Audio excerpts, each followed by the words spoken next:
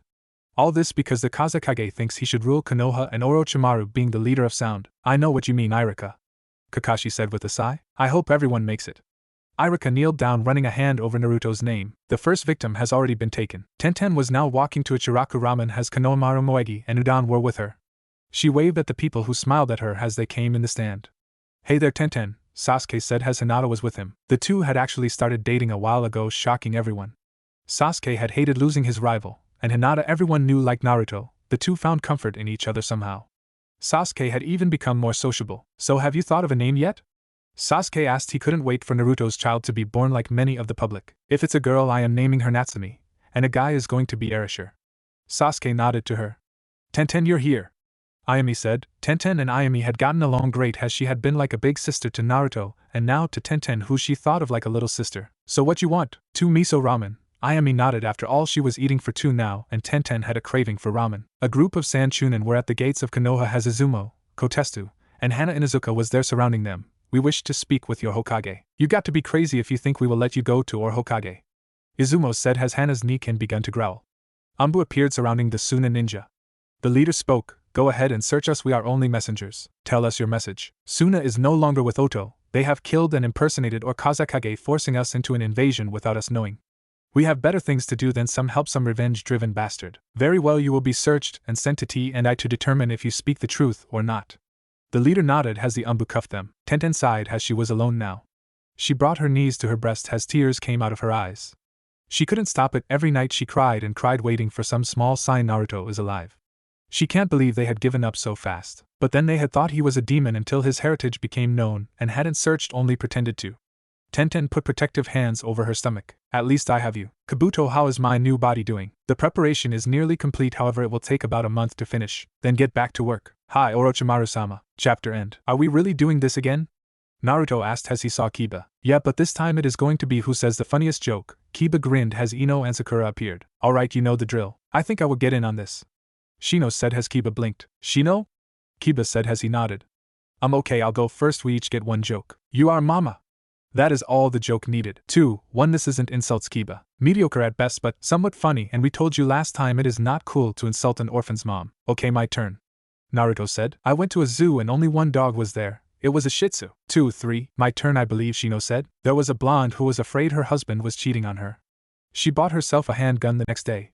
When she came home from work later on, she sees her husband in bed with a beautiful redhead. Taking her gun, she points it to her head and starts laughing while her husband is pleading for her to put the gun down. You know this doesn't seem very funny. Kiba whispered as Naruto nodded. The wife looked at him and said, shut up. You're next. 5. Naruto was now sitting up in a cell. He looked around as he noticed the stone walls. 3 days he had been here. He now had bandages wrapped around his body as Kabuto told him not to move or else his wounds would open up, as if he would listen. Naruto was currently thinking of a way to get out. He looked around and saw nothing. He sighed as he then decided to think. He had no idea why, but he was drawn back to his training with Yugao-sensei. Sensei, why am I doing this? Naruto asked as Yugao looked down as Naruto sat in lotus position meditating. Naruto, there are times when you will have no jutsu you can use. It can be a seal, a dungeon cell, or being caught in a trap. Sometimes the best thing to do is to stop and clear your head. But couldn't I just blast my way out? Fool! Not everything can be destroyed. You may never need this, but if you die, then it will be my fault for not teaching you this.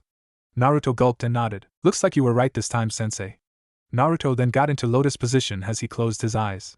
Maybe this would help him. Sarutobi stared at the Chunin in front of her. I see, so your Kazekage was tricked and then killed? Who is the new acting Kage? There is none at the moment. I see. However, do not expect us to take this lightly. Many Konoha nin or against you Chunin for helping kill a village hero. The Chunin were confused and looked at each other. Who did we kill? The leader asked. His name was Naruto, though he was a genin. That boy was a hero. Didn't Baky mention a boy named Naruto? One of them asked. Yes, but he reported the boy was stolen by Kabuto Yakushi. The Chunin replied. This better not be a joke. Sarutobi said as the both looked at him, and the third one spoke. Kabuto took him, saying his bloodline would be useful. At the time we didn't know still, and as such we let him keep the boy out of good faith.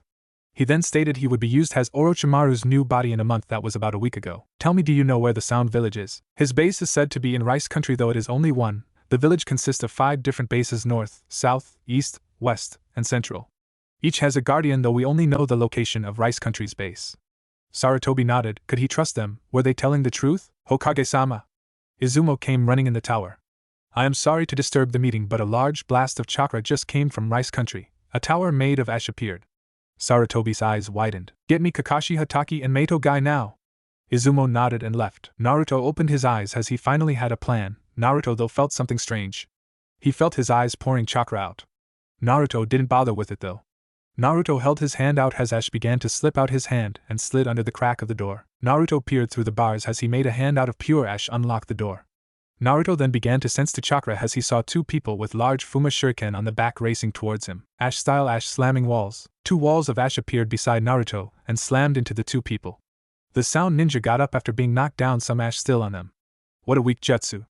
Naruto smirked. Ash-style ignite. The next thing the 2 knew was bright colors as the explosions sent their body parts everywhere. Naruto went for his sword but felt nothing. They must have taken it, Naruto thought. Ash-style ninjato of burning flame. Naruto then felt his ash around his hand as a ninjato appeared in his hand. The handle was black, was the blade seemed to be made up of pure ash. Naruto was glad to have something in his hand that resembled a blade. Naruto, though, slashed the wall to test it. Naruto watched as it gone straight though the wall, leaving burn marks where it was, but there was no slash mark, so it can't defend. Naruto thought, then began thinking about his ash style. Every time he used ash it was easily destroyed, but the attacks were powerful. Naruto then remembered what Ebisu had said once. Naruto, it is pointless learning a jutsu with no weakness. Every jutsu has a weakness. That is, when it hit him his ash had no defense to them, it was all attack. Hey, the prisoner is out. Naruto turned and saw 3 more people coming at him as they threw the large oversized shuriken at him. Ash-style ash storm. Ash began to spin wildly as the shuriken were thrown back at the people who caught them. This isn't the time to think about it, just attack for now. Naruto thought, and then lunched himself. Tenten sighed as she was now sitting up against a tree. You okay, Tenten? Tenten turned and saw Hinata staring at her. Yeah, I am just thinking. About Naruto-kun? Hinata asked. She had gotten over her speech problem with the help of Sasuke as the two were now an official couple. That easy to read, huh? Tenten asked as Hinata nodded. Yeah, Hinata said as she sat beside Tenten. So how is the baby doing? Tenten smiled as she spoke. Apparently I am having a little girl. Hinata held in her squeal as she stood and dragged Tenten up. Well then it is time to go shopping. Tenten groaned. She didn't like shopping. Come on, you need to do this, it's for the baby. Low blow, Tenten thought as she dusted herself up. Naruto was now running though the base as he kept trying to find the way out. Scars present on his body as most of his wounds had opened up. Naruto though didn't care, he could barely feel anything as he ran. Naruto then stopped as he came into a giant room. He saw Orochimaru there with Kabuto. The thing that got his attention though was the two people fighting him. Kin and Zaku, the two looked horrible. I thought you wanted to serve me, Orochimaru stated with a sick grin. And I thought we were more than a sacrifice, Zaku said as Naruto narrowed his eyes. It seems we have another one here, Orochimaru said as they turned and saw Naruto. Ash-style Ash Senbon. Ash Senbon went at Orochimaru as Orochimaru jumped away. You guys handle Kabuto, Naruto said running by them. The two were shocked Naruto helped them but charged Kabuto. Naruto went as Orochimaru pulled out his Kusanagi blade. I thought Anko stole that, Naruto said as Orochimaru smirked. You can't steal a summon without breaking a contract, Orochimaru said as Naruto narrowed his eyes. Not many people had a summoning contract with a blade. Naruto looked at Orochimaru as he then summoned his Ash Ninjato. Even turning your Ash into weapons, you will make a great body, Naruto charged. Shut it, you pedophile. Naruto slashed as Orochimaru blocked the sword. Orochimaru watched as the sword was cut in half. The top half floated in the air as Naruto made a one-handed hand sign, Ash Senbon. The ash in the air turned into Senbon as it went straight at Orochimaru. Orochimaru's side jumped as the ash passed by him. Naruto turned and threw his ninjato, Ash-style Ash slamming wall. The ninjato turned into a giant wall as Orochimaru was hit but didn't feel an impact. Naruto began going there, hundreds of hand signs, Ash-style rising pillar. The ash shot up into a giant pillar as the pillar went 40 stories high. The pillar then dropped down as Orochimaru then began to fall.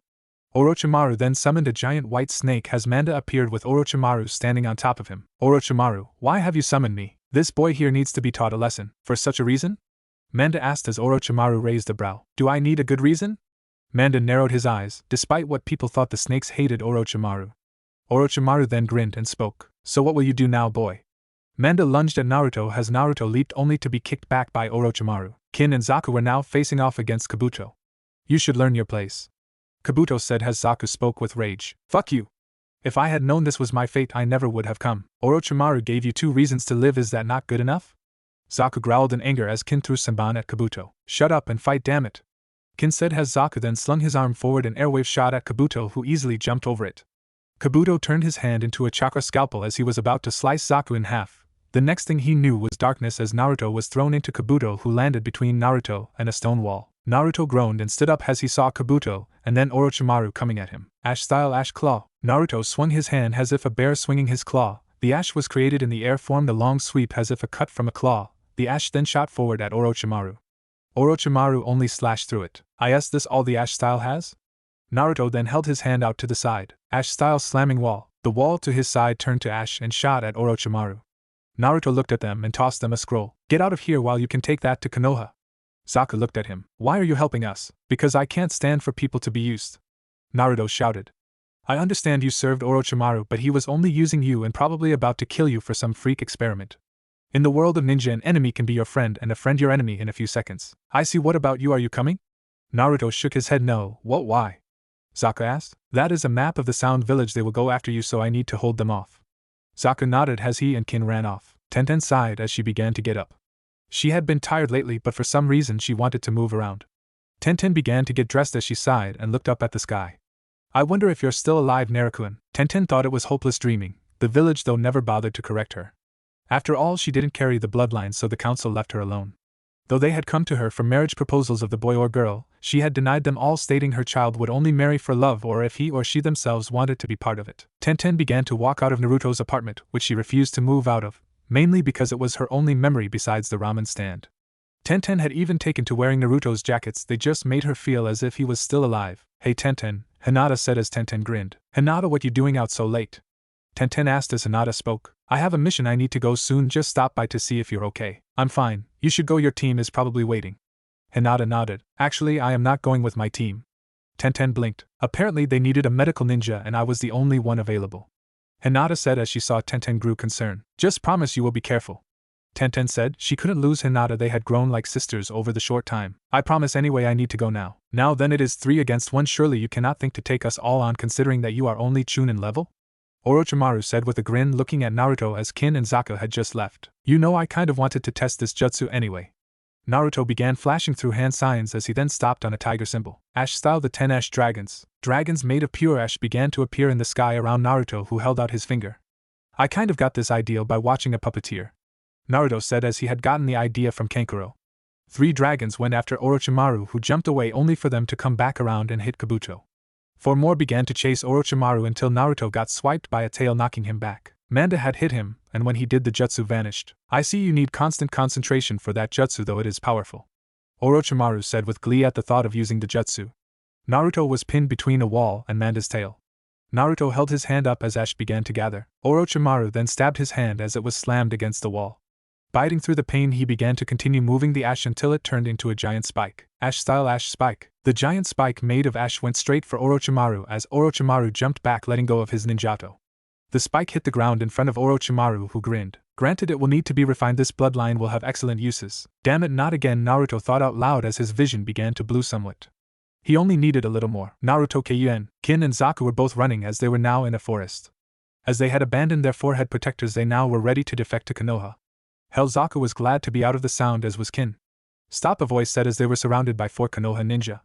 Mado Gai, Kakashi Hatake, Hate Gekko, Yuga Yuzuki, and Hinata Hyuga all surrounded them. You sound ninja will die, Hinata said, ready to strike. We are not with the sound, Kin shouted out. You were reported to be in the Chunin exams. I was a proctor myself. Please don't expect me to fall for this.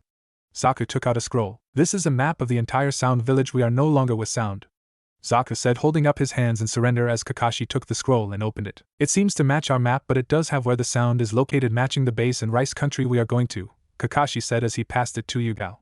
Yuga, you will head back with them and kill them if they set a trap. Why me? Yuga said, narrowing her eyes at Kakashi. You have the most emotional baggage on the team. Me, Guy, and Hate came for our masteries over Genjutsu, Ninjutsu, and Taijutsu. We can't send Hinata back because she is our medic. Yuga closed her eyes and nodded, as she took off, Kin and Zaku following her. Kakashi, why did you send her off? Yuga is a medic, though not developed as good as Hinata, but shouldn't the genin go away first if we send someone back? Kakashi then looked at him. Because they had just came from Rice, they looked torn from a fight. More than likely they just had a fight with Orochimaru or one of his apprentices. Who is to say what she would do?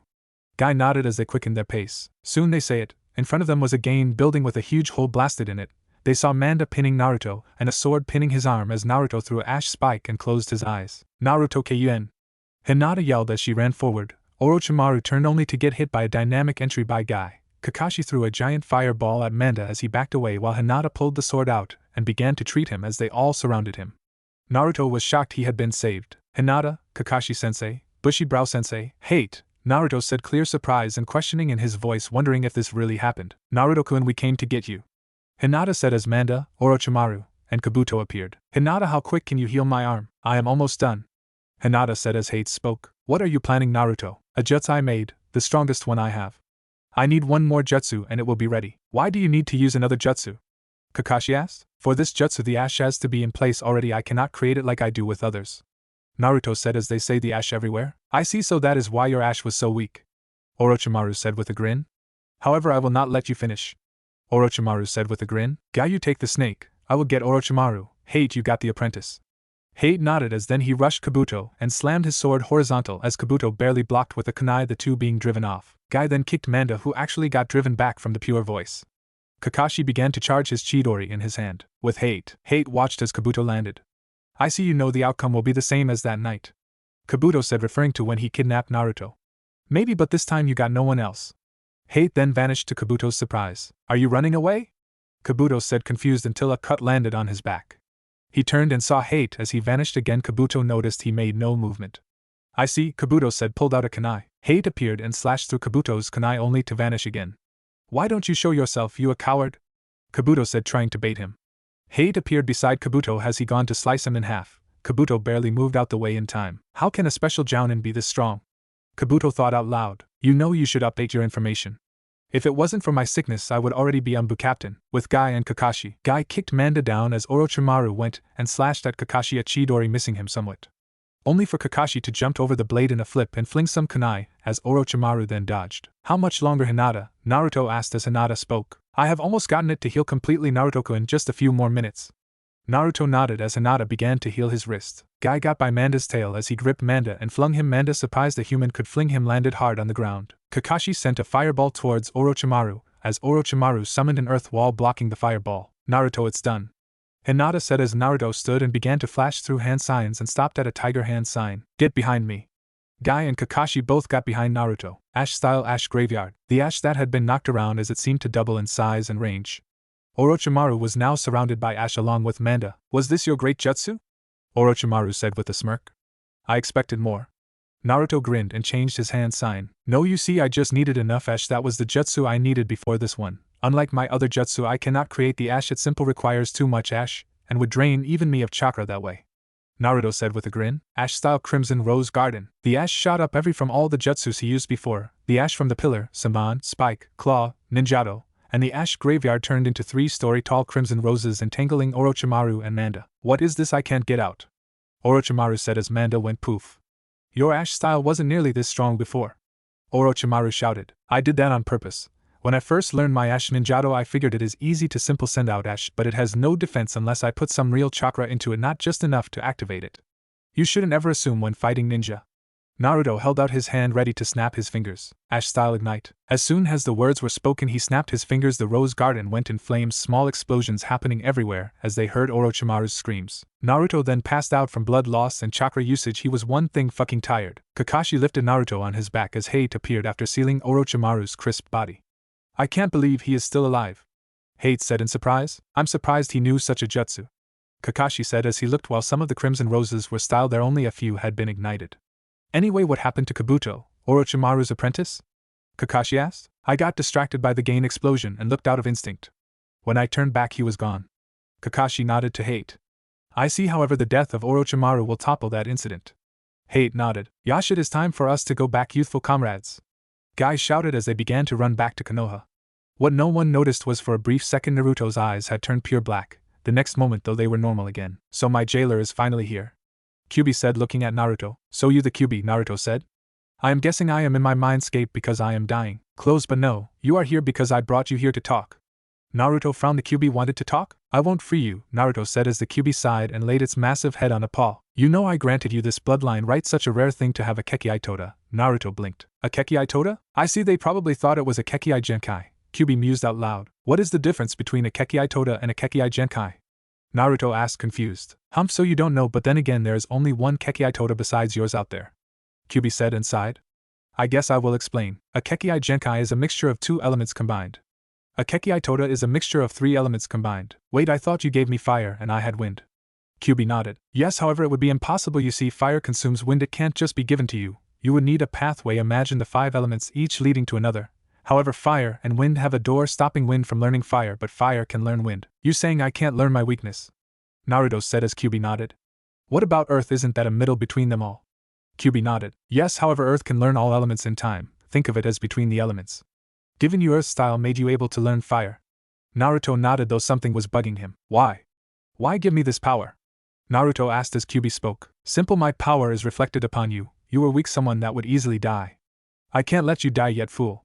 Also, before you go, on the 3rd tree to the left of the Stone of Dead, and 7 behind with the lucky number, you will find something you seek. Before Naruto could ask what he meant, Naruto felt a stirring outside as he was thrown out of the sewer that was his mind. Oh damn, I feel like I got hit in the head with a frying pan, and Konohamaru had done that thing with Moegi and Udon where he couldn't finish as Tenten tackled him in a hug as he returned it.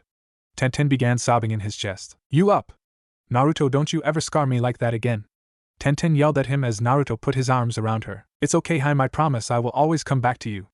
Naruto said as Tenten held him tighter. You promise? Tenten said, looking at him in the eyes as tears were ready to come out of her eyes. Naruto wiped the tears away. I promise, my Haim. Tenten hugged him tighter, afraid to let go. Well, you two seem to have hit it off. Naruto turned and saw Hinata looking at them as Sasuke had an arm around her waist. Wait, Naruto said as they all looked at him. You and Sasuke are. Yeah, dope, me and Hinata are a couple. Naruto laughed out loud as Sasuke scowled. What is so funny? Sasuke said as Naruto spoke. So Sasuke, it seems you will finally stop being a team soon. Naruto said as Sasuke was confused with Hinata and Tenten. Dope, what you mean? Well, you finally found your sunny place. Naruto said as Sasuke groaned at the joke he had heard from Kiba, Ino, Sakura, and Tenten. You know, for saying something that cheesy, I am going to make you pass out. Naruto glared. Is that a challenge, team? Naruto said as Sasuke smirked. I won't need to lift a finger. Sasuke said as Naruto's scowl deepened. Tenten's pregnant. Naruto's eyes widened as he looked at Tenten. How? Naruto managed to say. Well, when a man and a woman love each other, the man sticks his. Hinata! Tenten said, blushing at a grinning Hinata. Are you really pregnant, Tenten? Tenten nodded as Naruto passed out as Tenten glared at Sasuke. What? Sasuke asked as Hinata sighed. I think you broke him. Hinata said, lifting Naruto's arm, letting it fall down. Naruto now woke up again as Tenten spoke. You're up finally. Naruto glanced around, only seeing Tenten. Hey Haim, I had this weird dream where you were pregnant, and I got trapped by Orochimaru, and Sasuke and Hinata are dating. Tenten blinked. Naruto, that wasn't a dream. Naruto blinked as his eyes widened. So I am going to be a father? Tenten nodded as Naruto grinned and hugged her. Tenten smiled and hugged back. Oh Naruto, you should know I already told 2 people they were going to be the child's godparents. Naruto blinked. Who Haim? Naruto asked, wondering. Yuga and Hate. Naruto blinked. Yuga-sensei? Tenten nodded. After you left, she almost went nuts. It was only thanks to Hate she kept her sanity. The 2 are planning to get married soon. Naruto nodded and then noticed they were still in the hospital. How bad was I? Naruto asked as Tenten spoke. The doctors said you were poisoned by Orochimaru's sword. Almost your entire nerve system is damaged. Along with that, you were nearly drained off chakra from using so many high-powered jutsu. Naruto nodded and then grinned. Yeah, but I did learn something pretty awesome. Naruto said as Tenten blinked. Naruto clasped his hands together as Tenten could feel the chakra in between Naruto's hands. When Naruto let his hands go, a red ring was there as the middle held a red stone in it. Naruto looked at her and spoke. I know the Hokage forced us to last time. It may not be a big ring, and I know you might want a different one. Naruto as Tenten blinked when he slid the ring on her finger. The stone turned into a crimson rose insignia onto it, engraving the insignia on the ring. But even if it was forced, I would still ask you to marry me. Tenten's eyes widened as she heard them words. Tenten turned and kissed Naruto on the lips. Naruto was now with Tenten as the 2 had been called to the Hokage's office. He had been freaked out at first from the smiles when he was so used to glares from people. They arrived to the office to see Sarutobi standing there and spoke. Naruto, it's good to see you're doing fine. Naruto nodded with a smile and Sarutobi spoke. Me and the council have decided to give you a field promotion. Naruto blinked. Not only did you hold off a Jounin, spy and 3 Genins, you also managed to kill Orochimaru. I am now granting you the title of Chunin. Naruto's eyes widened as he then broke into a grin. Thanks Gigi. Also, you now have a team. You are now Team 3 with Yuga as your sensei. Naruto blinked. Who are my teammates? 2 Genin from the sound, Sarutobi said to him. You might recognize them. Their names are Kintsuchi and Zaku Abumi. Naruto only blinked. They were betrayed by Orochimaru and wished to join. They stated before they left they saw you and told them to run. Naruto blinked and then nodded. Yeah, there was a guy and a girl that I met. Both was fighting with Orochimaru and Kabuto at the time. Sarutobi nodded. Well, Naruto, when someone from another village or a missing nin wishes to join a village, they must go on a 3-month probation period. As your first mission as a Chunin, you and your sensei Yuga are to watch over them and make sure of their intents. During this time you will be going on no missions. Naruto nodded to the Hokage. Okay Gigi, Naruto said as he was about to leave. One more thing Naruto, the Hokage then tossed him some keys. That apartment is going to be too small to raise a clan even if it is turned into a complex, so here are the keys to your new home. Also, you will find some letters in your home that you should read. They will explain your role as a clan heir. Naruto nodded and left with Tenten. Naruto and Tenten both looked and saw a giant 2-story house. Wow, it's huge! Naruto said as Tenten nodded. Both had never been in a house this big before. Naruto opened the double door and walked in with Tenten to a large room with nothing in it but stairs going up. As they searched the house, they found 7 bedrooms and 3 baths along with a kitchen and large dining room along with a room for an armory and another that had a lot of shelves. Naruto was now walking through a hallway with Tenten as he opened up a room they had just found to see a room with a desk and a chair behind it, shelves along the walls and letters on the desk. I guess this is the office. Tenten said as Naruto nodded and opened the first letter. Jutsu scrolls. Every clan has a library full of scrolls that only they can access through blood seals. You are to write any jutsus you create and put them in your library. Only you or any of your relatives can look at them, along with Tenten as her blood was added to the seal. This is also to ensure you do not forget about jutsu that you should teach to your children. Sarutobi Horizon. Would I have to write down everything? Naruto nearly yelled at the thought as Tenten smirked. You can always use Kage Bunshin Naruto, aren't they solid? Tenten said as Naruto blinked and then nodded. Yeah, I guess so. Let's see what the other one is. Clan head requirements. You are now a clan heir. To become clan head requires the following requirements. 1. Achieve either Jounin rank or reach the age of 18. 2. Have at least one child to carry on your legacy. When the following 2 are complete, you will receive a seat on the council and will give advice to the Hokage at certain times. Well, it doesn't sound too bad. What now, Heim? Naruto asked as Tenten blinked. However, a voice spoke behind them. Uzumaki. Naruto turned and saw a red-haired person with a gourd on his back. You will prove my existence. Tenten, go. Tenten pulled out a scroll. Tenten, think of the child. Naruto yelled at Tenten. She was shocked but then remembered she was still pregnant. You better come back to me, Tenten said as she ran off. I won't let you hurt my Heim, Naruto said as the boy spoke. I have no intention of doing so. I wish to only kill you. Sand began pouring out of his gourd as he began to smile evilly. Naruto pulled out his blade and got ready. I'm sorry, but I can't die yet. Tenten ran off as she began to run to get help.